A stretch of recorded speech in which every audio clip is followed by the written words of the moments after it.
Hey everybody, and thanks for tuning in again to our channel where my son and I are building our Lego Western world. This is where we left off last time. We've started building a canyon with a small river flowing next to it and a village of Native Americans living close by. Here's a close-up of how we built the river. We've used a mix of Translite blue plates and tiles with some wedge plates at the riverbed to make the flow look much more natural. But the main activity for today's video is to continue work on the mountain range. Now, if you've watched the first part, and shame on you if you haven't, you'll remember that we are building this mountain in a modular way. That means we want to be able to access it by being able to remove the top, and because it is built across multiple base plates, we want to make sure that we can actually move around the individual base plates if we have to, without destroying the whole mountain. Now, it's important to us because this MOC is not meant to be displayed only. My son is actually playing with it as well. So while this may sound easy, believe me, there were quite a few times during building this when I realized I connected the individual parts of the mountain 3 or 4 layers below, and then I had to remove all those parts and rebuild everything again.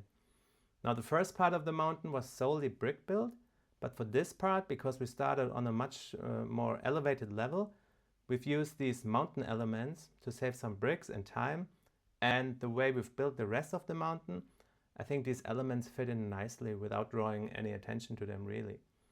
We've also added another base plate, which grew the whole world to 6 48 by 48 base plates so far.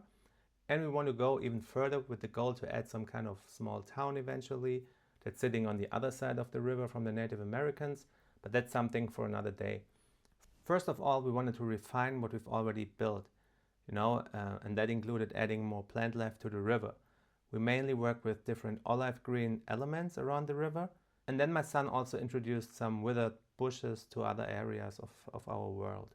So far, we are really happy of how the world is coming together. Here you can see actually the entrance into the mountain.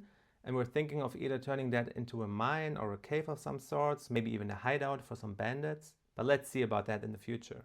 Before we get to the interior design, we have to work a little bit more on the exterior of our mountain, which is what I'm doing right now. And that basically means just piling a ton of bricks on top of each other.